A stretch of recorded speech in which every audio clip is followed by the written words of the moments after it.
Russian President-elect Vladimir Putin shakes hands with former German Chancellor Gerhard Schröder as outgoing Prime Minister Dmitry Medvedev stands nearby during a ceremony inaugurating Putin as the new Russian president at the Kremlin in Moscow on Monday.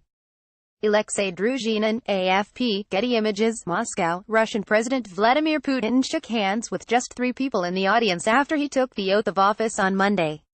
They were the head of the Russian Orthodox Church, Patriarch Kirill, Putin's longtime prime minister, Dmitry Medvedev, and former German Chancellor Gerhard Schröder. It was a remarkable and revealing moment. At Russia's biggest political event of the year, just 2 days before the country celebrates the Soviet World War II victory over the Nazis, a front-row spot of the utmost honor was granted to a former German leader. Schröder's placement, captured repeatedly by state TV cameras and broadcast on the evening news, showed the depth of the ties between Putin and his perhaps most important foreign friend. It served as a reminder that the former East Germany-based KGB officer who now rules Russia continues to look to Berlin as his key bridge to Europe. And it looked to be an effort to show Russians, and the West, that the Kremlin still has allies abroad despite sanctions and criticism. This was a signal that those who take a positive position in relation to the Kremlin will be supported by it, said Alexei Chesnikov, a former Kremlin advisor turned pro-Putin commentator. Schröder took office in 1998, just over a year before Putin, and soon bonded with him at international summits, where the Russian president was often the only other world leader who also spoke German. After losing his re-election bid in 2005, Schröder shrugged off criticism to go to work for Nord Stream, the gas pipeline project linking Russia to Germany.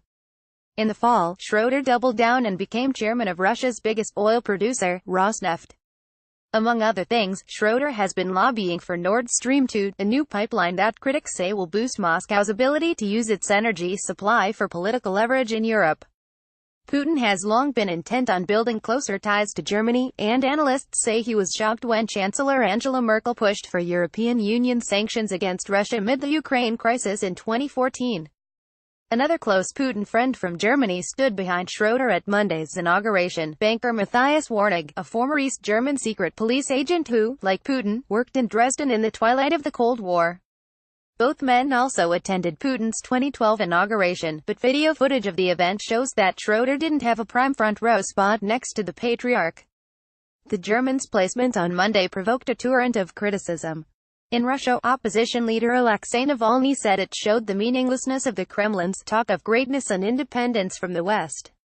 In Berlin, the conservative Welt newspaper said Schröder's depressing appearance showed he had left his moral compass in the Kremlin cloakroom. Schröder's visit came as Western governments, including Germany's, have been criticizing Russia over the arrest of more than 1,600 protesters who participated in anti-Putin rallies Saturday. Schröder's office didn't respond to a request for comment. A spokesman for Merkel, who has taken a tougher line on Russia but has allowed the Nord Stream 2 project to proceed, declined to comment on Schröder's appearance. A German official close to Merkel, however, wrote in a text message, "I'm quite sure that this is not the path that Merkel will take after her tenure."